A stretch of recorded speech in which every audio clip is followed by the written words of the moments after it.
Hello, I'm Ray Bradshaw and this is the Scottish Football Podcast. All the news, views and analysis you need on Monday the 3rd of November. And what a breathless Old Firm semi-final we had yesterday. Tierney now attacking the left-hand side of the box, fires it across! It's touched home and there's no flag! And Callum Osmond has his first Celtic goal! And it comes in a League Cup semi-final at Hampden! Martin O'Neill's Celtic come out on top in a game that had just about everything, and that wasn't the only action at Hampden this weekend. And there's another goal for Mikael Mandron! It's another stunning finish! It is a stunning performance! It is a stunning scoreline! Motherwell 1, St Mirren 4! Motherwell blown away by a ruthless St Mirren. Oh, and league leaders' Hearts extended their lead. Kizarides whips it in, glancing at it, and it's in the back of the net. And Hearts have their fourth goal. And I think it might be Thomas Magnuson who's got the final touch. We'll fill you in on all the weekend's action. The Scottish Football Podcast from BBC Sports Scotland. Yes, hello, welcome, and we'll get on to that Rangers Celtic game from yesterday in just a second. Joined, as ever, on the Scottish Football Podcast, joined by two excellent guests. First up, we get Kevin Thomson. Kevin, it says here, former Rangers and Hibs midfielder. Is that the two clubs you'd pick? Or do you want to chuck in a cheeky Middlesbrough? You want a Dundee? What do you want? Well, I think it's hard. I think it's harsh to not obviously include Dundee. Obviously, I love my time up at Dens. Obviously, the captain of the club. Top six first season. First time we beat Dundee United in over, I think, 10 years or so. So, I had a good time. So, you can throw in Middlesbrough if you want, but I'm not so sure any Middlesbrough fans will be. Yeah, that's fair. That's fair. And we're also joined by Stephen McGowan, the Herald football writer at large. Stephen, how's your weekend been? You been to any games or you managed to hide away? I've managed to hide away. I've been watching on TV, Ray. The best place to watch it these days because you get all the news and views far better than you do if you're actually at the game. It's so true. Like I've found myself, especially because I'm a Thistle fan, so our games don't have VAR, so that's a bit easier. But when I've been at Scotland games, I find myself WhatsApping friends to find out what is happening during especially Scotland, Belarus. Awful. Right, let's get into it. Okay, so we'll start with yesterday afternoon at Hampden and a little pay tribute to Martin O'Neill's tracksuit. A 73-year-old man rocking a tracksuit. It's incredible. A lot better this game than the first meeting of the two clubs back in August. Kevin, you were at the game. Give us your overall thoughts. I think I thought it was a good game. I don't think it had loads and loads of quality, to be fair. I thought it was a typical Old Firm game. Obviously, lots of yellow cards, the sending off. I actually thought Celtic had Rangers' number for right up until the sending off. I thought they were in total control. I thought the second goal was just around the corner. The sending off obviously changed the dynamics, but I have to say I thought Rangers down to 10 men performed credibly well. I thought they missed some big chances. Obviously, naturally, the longer the game goes on with 10 men, you expect Celtic to poke and prod and obviously come up with opportunities. But it felt to me, in my humble opinion, that it was two teams at different parts of the game that didn't want to get beat. And I think that's probably why Celtic didn't go for the jugular, because probably not as vibrant, as confident as they probably normally are. And then because Rangers were hanging on, they then bring Gassama on at half-time, which I thought he potentially might have started the game. You've got that threat and a counter-attack. So, listen, I think overall, obviously a really disappointing result for Rangers in the end. I know there's a lot of outcry regarding some of the big key points when it comes to the sending-offs, and obviously Trusty's one on Jack Butland, but I don't think when you think of the chances that Rangers missed, they've done enough to actually win the game. But certainly the big talking points that no doubt we're obviously going to cover certainly changed the game. Let's get a yes and no answer from both of you. Let's go. I'll say each decision. You tell me if you think it was a correct decision. So, Steve McGowan, we'll start with you. Red card for Asgard, correct? Yes or no? Yes. Kevin? Yes. Okay. Should Austin Trusty have been sent off, Kevin? Yes. Stephen? Yes. Okay. Final question. Kevin, is it a penalty? It's yes or no, mate? No. No, 100% it is yes. But listen, I will elaborate on that in the respect. Okay, we'll come back to your elaboration in a second. Stephen, penalty, yes or no? In the modern age, yes. Oh, yes, that's what it is. So, Kevin, you wanted to elaborate on that. So, what's your thoughts on it? Listen, it's 100% a penalty, but it's still, I still think it's almost a rubbish one. It's like, I'm not so sure you can put your hand any other way. He's obviously on his way down, but you could argue he's going down. He does obviously try and block the ball. And listen, I've been there as a player myself, but in the modern day game with the rules, i.e. the two red cards, it's forceful, it's out of control, it's at the wrong position of the opposition player, whether it be the mid-drift, obviously for Ascar's one, or whether it be on Jack Butland, kicking him in almost in the head. So I think when it comes to Tony Ralston having his arm in that position and it hitting him and it's blocking a shot, the ball was going on target, he obviously deflects it away from that opportunity to score a goal. It's a stonewall penalty. It does feel harsh, though. I know what you mean. Stephen, we've had Kevin's thoughts on the games. I want you to get into those decisions because that's what everyone has been talking about straight on social media. What was your thoughts on the game? It was a great game. Well, I agree with Kevin. Two average teams by Celtic and Rangers standards, but I thought there was loads of drama. You compare it to the 0-0 at Ibrox, my goodness, it was night and day. Lots of chances. Jack Butland made some terrific saves. I thought Kasper Schmeichel made some excellent saves as well. Big Rangers chances. I thought Trusty was lucky to stay on. I think he was incredibly silly. I think if you say that Asgard endangers an opponent, I think you're saying if a player puts his foot at the face of a goalkeeper, then he absolutely endangers them more or there was less force. The penalty, you know what? I'm just at that point now where these things, I just think it's a waste of time discussing them. Because VAR has got us to a position where everybody sees what they want to see. It's entirely subjective with a handball decision. If you're a Celtic fan, you say it's a nonsense. If you're a Rangers fan, you say it's a penalty. And, there is no right or wrong. It is entirely subjective. And that, for me, is why VAR doesn't work. Because it's just based on the eye of the beholder, as far as I can see. Yeah, it's always good to say that these decisions don't work and not worth discussing when we're doing a podcast discussing them. So thanks for the confidence boost, Stephen. Much appreciated. No. I just, but I mean, honestly, you could debate these things forever and a day. You will never come to a conclusive verdict because people will never agree on it. And that, for me, is a fundamental problem with VAR. It was supposed to settle these debates when all it does is bring new debates to the table. So why are they paying all this money for it?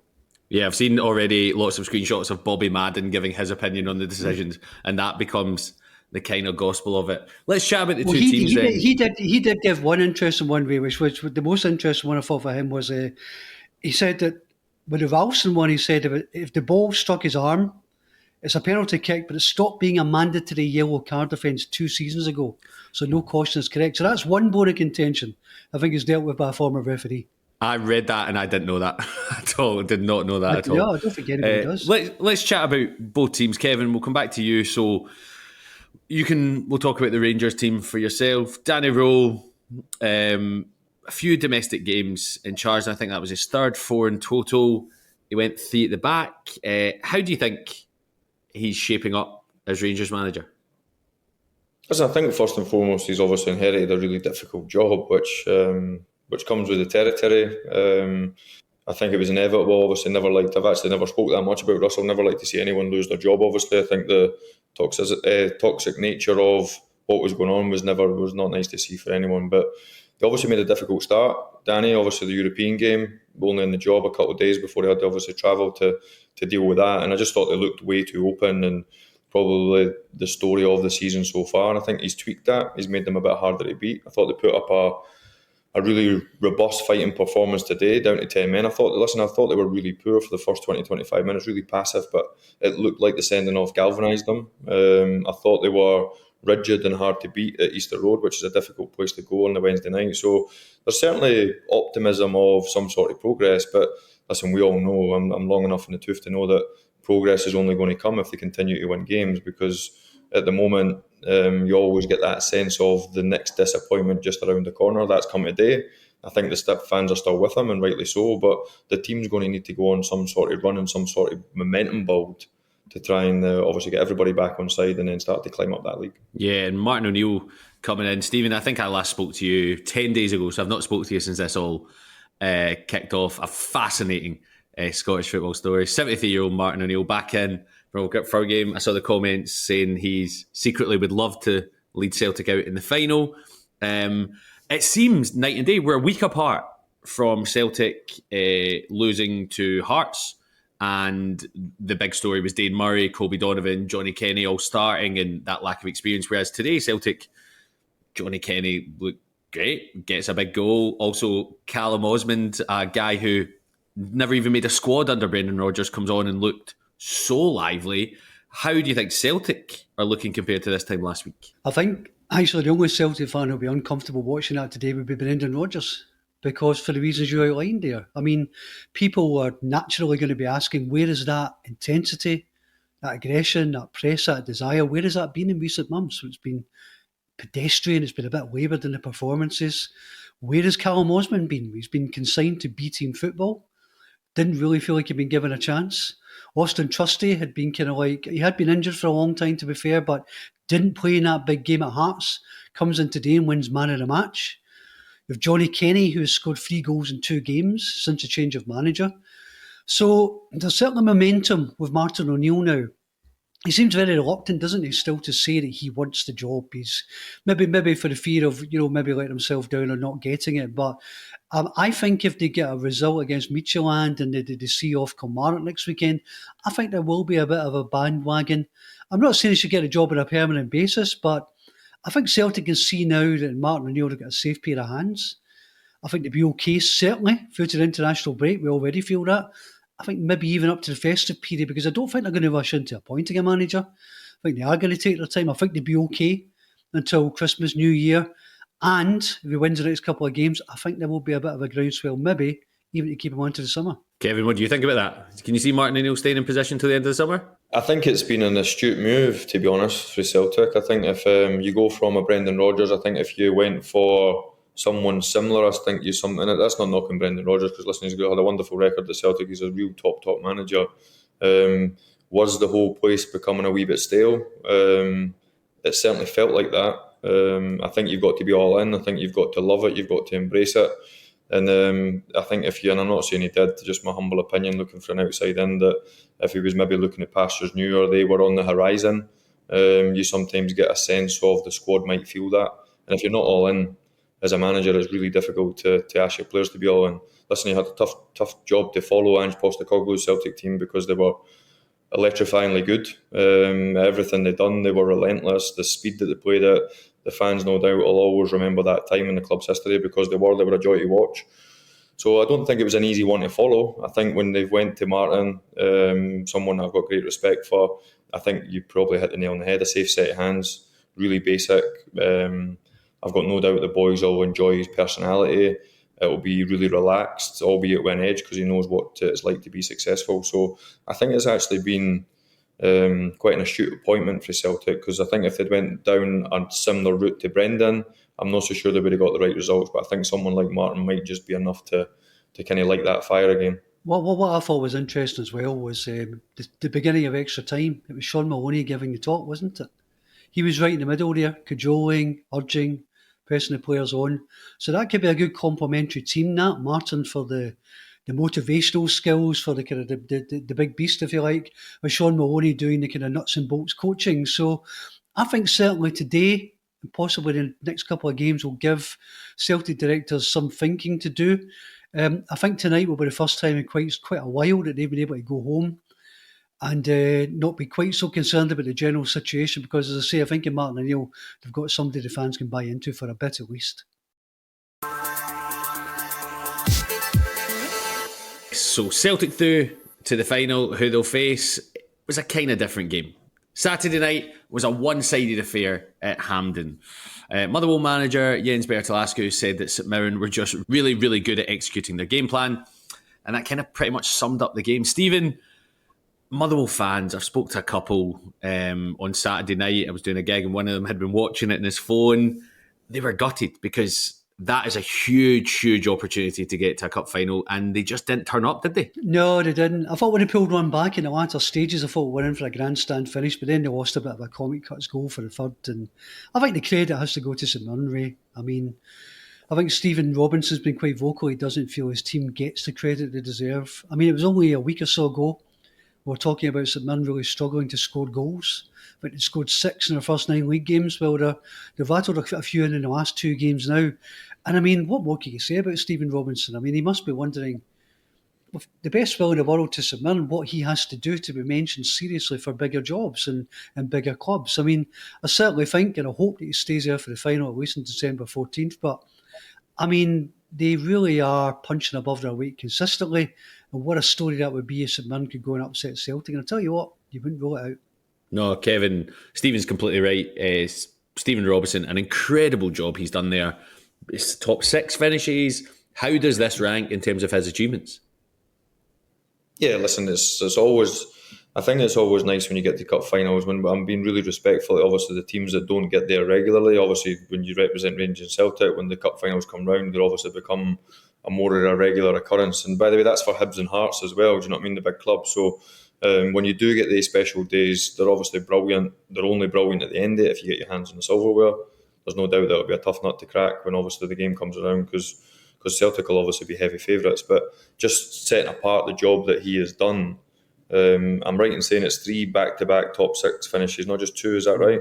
Yep. 3 in a row now, which is incredible. I don't know the boy Jim Gillespie behind the scenes all too well, but I know he's obviously put quite a bit of money in. He's tried to back the manager, but still with the budget they probably have, and I'm just guessing really, I would say is probably at best an 8 to 6 budget, top 8 to maybe top 6. So for him to continue to churn out results and get the team in the top 6, then get to cup finals, the revenue and the money that he'll be making that club is brilliant, and he deserves all the credit he gets. I don't know why he doesn't, if his name's not sexy enough, if his job's not big enough, but certainly for me as an ex-manager, kind of ex-player, I think he's done a brilliant job, and it wouldn't surprise me. I'm sure St Mirren fans won't thank me for it, but it wouldn't surprise me if he ends up moving to pastures new one time very soon. Yeah, you're going to get some Mirren fans screaming. I thought that when you were saying Stephen, screaming, shut up. Let's let him go under the radar. Stephen, Motherwell have impressed so far this season. Lots of plaudits on this podcast for the style of play they did, but they were a bit subdued on Saturday night. Do you think that just was St Mirren not letting Motherwell's midfield get in the ball? I mean, St Mirren is such a difficult team to play against. One thing you say about Stephen Robinson is he's really worked out how to play Scottish football, you know. As a manager, he's got a system and a style which really seems to work, and they have made themselves a really tough nut to crack. I mean, listen, Motherwell have had some great success stories. You look at Watt midfield and so on, but I mean, it just wasn't clicking for them last night, on Saturday night. But, look, I don't think they should be over concerned by it. I think they're going really well in the league. I think they were just beaten on the night by a team who just had a bit more in the bank.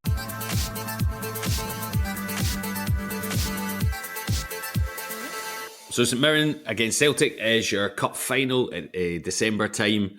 But there was also 3 league games at the weekend. Hearts had the chance to extend their lead at the top of the league, and boy did they take it. 4-0 drubbing of Dundee. I was listening to this on Open All Mics. Alan Preston was there on Sports Sound, and he was waxing lyrical about them. Their attacking options are so impressive. Kabore comes in for Braga, scores a double. Braga comes on, you've got Lawrence Shanklin banging them in. Stephen, another week we talk about Hearts, asking the question, how long can this go on for? And 9 points clear, albeit Celtic do have a game on hand, but 9 points clear at the start of November. What a season so far. Absolutely. I mean, they are now at the same point Aberdeen were at this time last year. The difference is Aberdeen fell off a cliff after that. I don't think Hearts are going to fall off any cliffs. I mean, it's amazing. You mentioned Landry Kabore. I mean, we've been waxing lyrical rightly about Claudio Braga and about Kizaridis coming in. And I know Derek McInnes is very excited about Aguirre, the midfielder. And then Landry Kabore appears from nowhere and is barnstorming.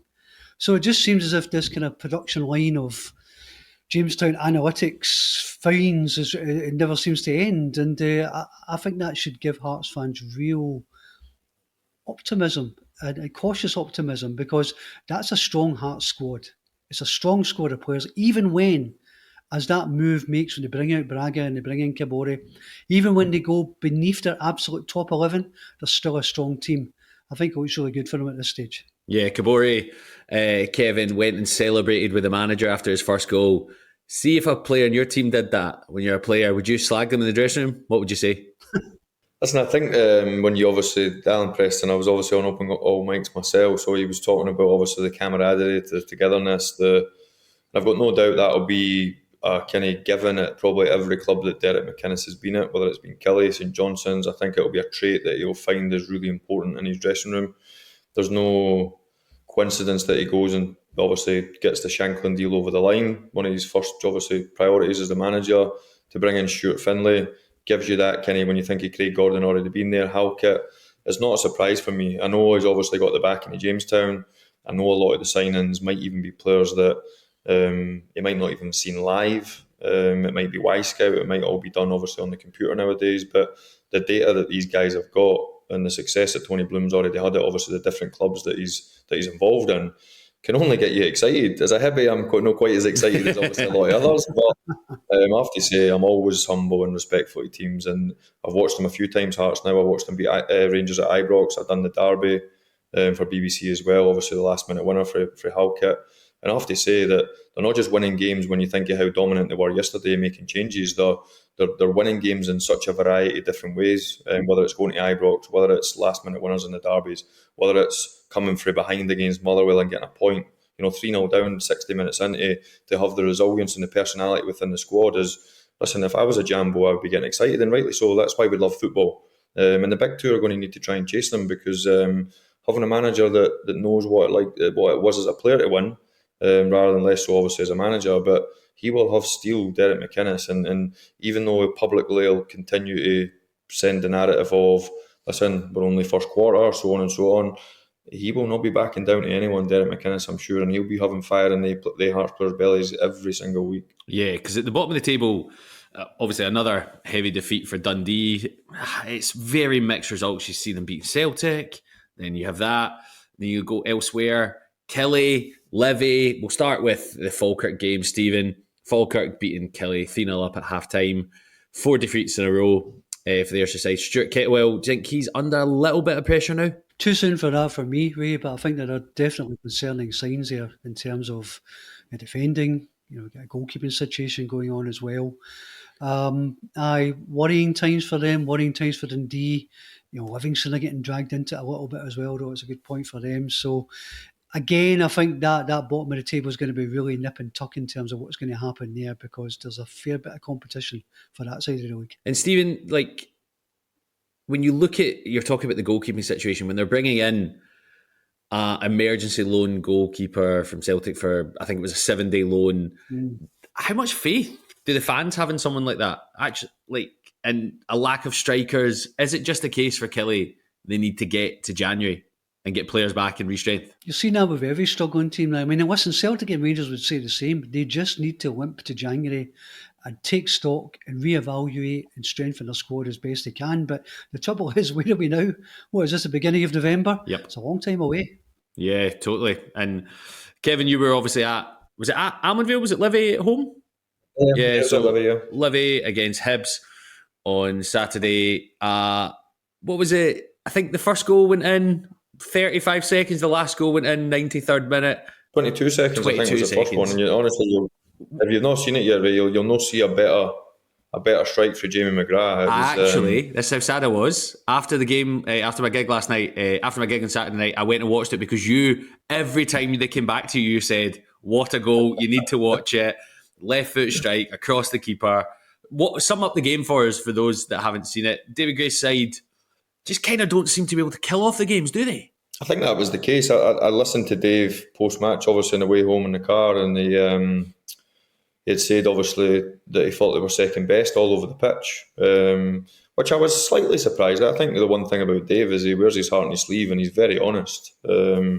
I thought when, obviously, Jamie McGrath scored that wonderful goal, how quick they got off, how quick Hibs got out the traps, I thought it was going to be a difficult afternoon, because I'd already done the game for BBC only a couple of weeks back when Hibs obviously beat them 4-0 at Easter Road. So I thought the writing was on the wall. I have to say, it wasn't the most pleasing game on the eye when it comes to football. There was a lot of longer balls, there was a lot of second balls, a lot of probably what Dave prescribed as second best to a lot of the loose balls. But the second goal, Livingston's first goal that they scored was wonderful play. The Dutch boy right back, Brennett, drives into the heart of Hibs defence. Scotty Pittman makes a brilliant run, great cutback for Bakia, and they scored a brilliant goal. And actually, when they did pass at Livingston, I thought they looked really accomplished. Hibs, as you mentioned, they just look as though once Boyley scores, I thought they're going to go on and score the third. The third never came, and then it's the flip of that. The last 10 minutes, Livingston had them under severe pressure, lots of balls in the box. Shinnie actually has a wonderful chance just before the penalty. The penalty is obviously a deflection off of, I think it was Nicky Cadden in the end off of Danny Finlayson's header, and I have to say, great penalty as well for Graham Kearney in the dying minutes of the game, and probably the least that Livingston deserved. But Overall, not a game stacked with quality, but I have to say 3 brilliant goals. But listen, I would never bet against a Davy Martindale team. I think Livingston will be okay. I think they'll get there. I don't think they'll be too far up the table, but I still think they'll have enough to survive. And then when you mention the other ones, your Kellys, etc., that are kind of looking over the shoulder as such, I think it's I think the Highbies will be okay, but I have to say I think Livingston will be as well. Stephen, final word. Obviously, I heard you have a little wry chuckle at you would never back against a David Martindale side. Is that a sentiment you echo? Yeah, well, it's funny because I've said it so many times myself, and then you look at the league table and you see them in trouble, and you think, people just have this, I totally agree with Kevin, people have this faith and this confidence that David Martindale will dig them out a hole. And I still think he will, but I think it's proving a wee bit harder maybe than people anticipated. I expected it to be Falkirk and Dundee down there in the bottom positions. Might still be, but it looks like Livingston are going to give them a bit of a run for their money at this stage. Yeah, that's all we've got time for. Many thanks to Kevin and Stephen, and thank you for listening. Remember, we're here with new episodes of the Scottish Football Podcast bright and early every day, so to make sure you don't miss out, subscribe on BBC Sounds and have push notifications turned on in your phone. Jam-packed weekend of Scottish football. We've covered 3 top-flight games, 2 cup semi-finals, and I find it convenient we missed out the fact that Partick Thistle absolutely hammered Queen's Park 5-0. Didn't get time to talk about it. Is that because the producer's a Johnson fan and he's running scared? I think so. Thanks for listening. Goodbye. For everything you need to know about your team this season, download the BBC Sport app. All the latest news, goal updates, stats and scores, and insight and analysis. Just select your club to get the biggest stories and best content at your fingertips. What a result. Download the BBC Sport app for everything you need to know about your team this season.